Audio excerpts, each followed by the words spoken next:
My mother's second marriage took place in a rented hall, dripping with borrowed elegance. My children arrived wearing name tags that announced, in crisp black letters, "Cleaner's Child." Her new husband, Rick, flicked Lily's tag with one finger and said, "Gotta know who belongs in the kitchen, right?" My mother giggled and added, "The buffet is for guests, darling." I slipped the gold band she'd given me years ago off my finger, placed it on a dessert plate, took my kids by the hand and answered, "Then we're not guests." Their faces froze. That was only the opening scene. I'm Tony, 37, divorced, father of two who believe whipped cream can solve most disasters. I run a modest janitorial service out of a dented white van with a logo I sketched on a napkin during a sleepless night when the rent was overdue. To my relatives, I'm the reliable fix-it guy who arrives with buckets and never sends bills. The only son of a woman who treats applause like medicine. The ex-son-in-law nobody mentions. The cousin who can be counted on to mop up after every party. I was raised to erase evidence of chaos. Last month was the wedding everyone had waited for. Crystal bowls, rented chandeliers, an arch of silk roses that reeked of hot glue. The kind of venue that photographs rich but smells faintly of old mop water if you stand too close to the walls. Mom called it her new chapter. Rick called it the show. When she announced the date, I promised we'd come. When she asked if my crew could handle setup and teardown to save the deposit, I heard myself say, "Sure, no problem." That's always been my line, "Sure, no problem."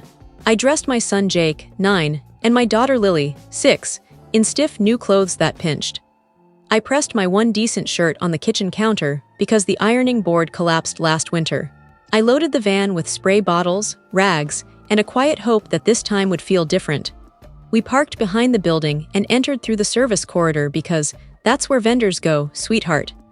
Inside, waitstaff darted between tables like nervous fish. A wedding planner barked into a headset. I searched the seating chart for our names and found nothing but calligraphy and strangers. Mom floated past in a cloud of perfume and hairspray. "There's a smudge on the welcome mirror," she sang, already looking elsewhere. "Work your magic." My kids chirped, "Hi, Grandma," she answered with a distracted air kiss and vanished. A woman with a clipboard handed me 3 plastic badges. Tony Cleaner, Jake Cleaner's Child, Lily Cleaner's Child. Jake read his aloud, confused. Before I could speak, Rick appeared, smelling of cologne and beer. He pinned Lily's tag on her dress himself. "Keeps everything organized," he said, winking. "They're grandchildren," I said. He shrugged. "Today they're with the help." Mom sailed up, spotted the tags, and let out a tinkling laugh. "It's just policy, Tony. Don't make a scene."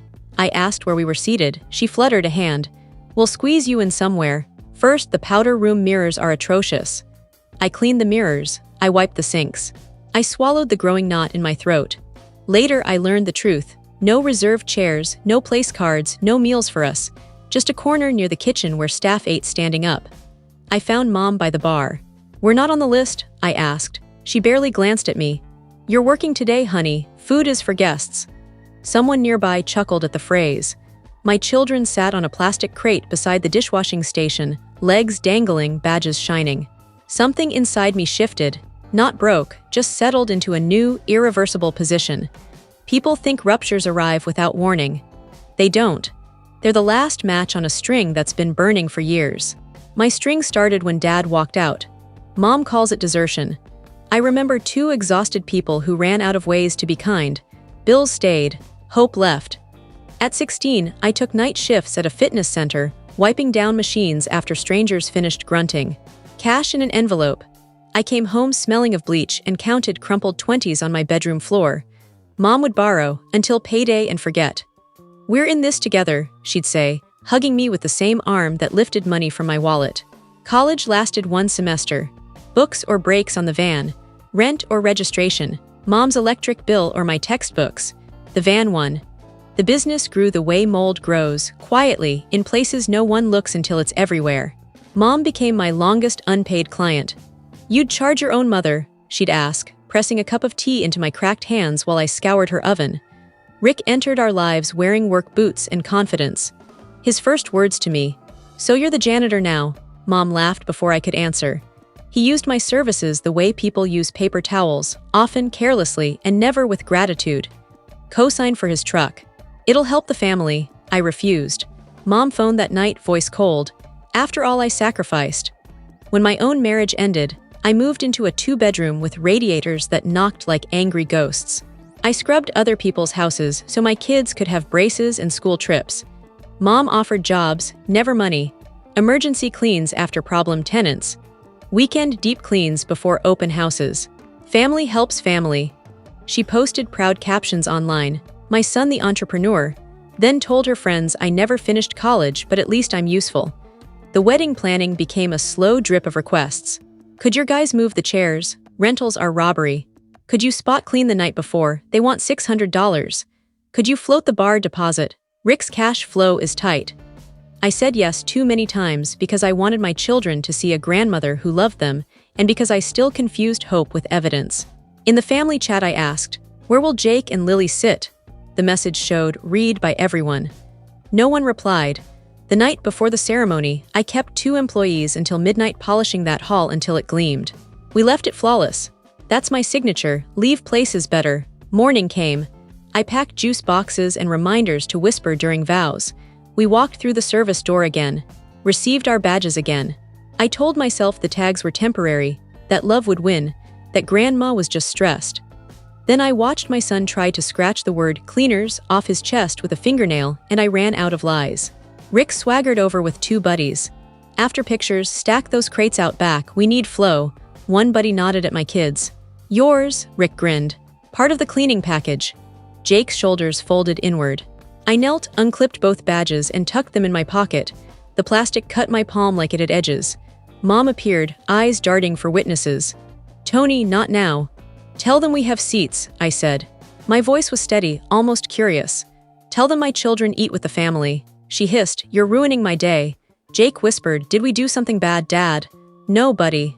I looked at Mom and Rick. You want labor, you pay labor rates. You want family, you offer chairs. You've been getting both for free and giving neither. I'm done. Rick snorted.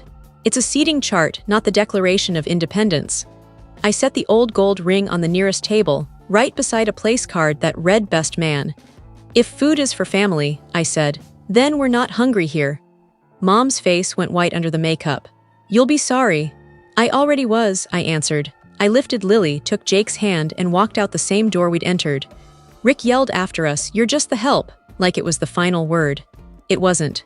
We ate cheeseburgers in the parking lot, still wearing our wedding clothes. Grease stained my only tie. The kids fell asleep on the ride home, clutching ketchup packets like souvenirs. My phone exploded. You humiliated me. Come back and apologize. The venue added the cleaning fee. You owe us now. You owe us for booking such a nice place. You owe us. I opened a spreadsheet and listed every unpaid job. Years of them, numbers stacked like bricks. Total came to $74.32. I formatted an invoice, polite, professional, past due upon receipt, and hit send. The fallout was immediate. How dare you bill your mother? This is extortion. Take it back. You're punishing us. I replied once. Going forward, I'm your son, not your service. Want cleaning? Hire me like any client. Then I blocked the noise. I updated school emergency contacts.